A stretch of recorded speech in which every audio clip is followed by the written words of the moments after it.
Isn't it weird how you look at, like, if you look at music or you look at movies, that's like one of the clearest examples of like some sort of evolution or progress is going on with humans, because like the movies of the past, like so many of them they're so clunky, and the style of communicating is so artificial. It's such a shit representation of life in comparison to a real good movie. Until the 60s, once they figured out, like just acting on film, like those people just learning how to do it. So everything was gonna be not, let me tell you something. Yeah. Like that type of acting had to go away with the Brandos and the James Deans and those guys, and then you had to have like there's a couple like there's movies back there like Jack Lemmon, The Apartment. Well, The Hustler is way ahead of its time. The Hustler, The Hustler's anything an by amazing movie. Stanley Kubrick, that type of shit. There were some people that were still holds up though. But the bad movies from the 60s and the 70s, try to watch like Jaws 3D. Oh yeah, no, that's just bad. That's a bad one. There's some bad but movies. they still have movies like that. I mean, I think a lot of sure to this day. That Transformer shit, even though I didn't see it. But if you see, I never vibe with sci-fi people, like sci-fi listeners. I always get trashed by them because I just don't get it. Unless you don't get sci-fi at all. No, if it's like Aliens, like it has to be high quality. Like Aliens is like the Goodfellas of that I like on like top shelf sci-fi. I'm going to be into Blade Runner, Aliens, and that type of shit. But if I'm just going to go watch, we're in Hoth. I don't know what the fuck that's from. What is Hoth? That's a Star Wars thing? I don't know. I don't know what that is. Yeah, like one of those fucking things with the action figures and shit. It's just. Did you like Transformers growing up? I didn't like Chewbacca. You didn't I didn't get Chewbacca. It's like, dude, you're a fucking awesome guy to have around. He's huge. Yeah, Can you imagine you could party with Bigfoot?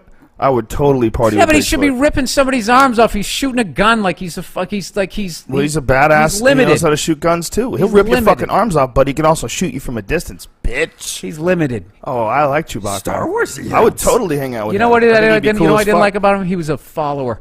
Well, he started hanging out with all the humans. Next thing you know, he's sitting upright in chairs. Right. Sipping little juicy juices. Right.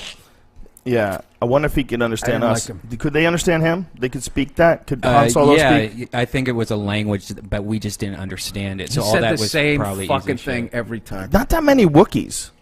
It's like Chewbacca and like there's no other famous Wookiees. No, he was like the dodo bird. Isn't that weird? We're going to be destroyed on Twitter because our Star Wars knowledge sucks, and we're going to get this shit forever. Dude, there's a fucking million Wookiees! There is a nation of Wookiees! There is a federation of Wookiees! You know not what you're talking about! Yeah, but there's nothing better than just having a fucking 10% knowledge of those movies and just criticizing them because it's just driving some kid nuts. If you look at old TV shows like Father Knows Best, and then watch something good today, The Office, or is The Office good? That's what you're supposed to say. I like it. I haven't watched it. I think it's good. I haven't watched a sitcom in years. I haven't watched anything since maybe Larry Sanders. I just watch sports. Larry Sanders. And unless something huge happens. What the fuck's his name? Larry David? Larry David. Jesus Christ. Larry David, I was watching some classic Seinfeld last night. That Larry shit Sanders is fucking was awesome hilarious. too, by the way. That was an awesome show, Larry Sanders. I don't know why I pulled that out of my ass. Yeah. But yeah. Yeah, it was an amazing show. Seinfeld, remember that episode where Elaine, every time she went to the doctor, that doctor wrote down notes about her, and then... I only saw a few Seinfelds, quite honestly. I maybe saw like 5 or 6 of them ever, for whatever reason. Because you were headlining and you were on a hit sitcom.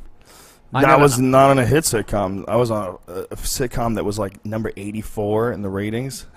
When News Radio was on, it did terrible. It was terrible in the ratings. It did good when it was in good time slots, but they moved us around 9 times over 5 years.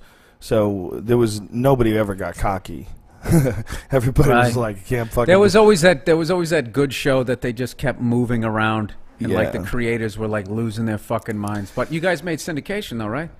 Yeah, it did, but barely. It's kind of funny. We only did 98 episodes. You're supposed to have 100 for syndication. I'm pretty sure we only had 98.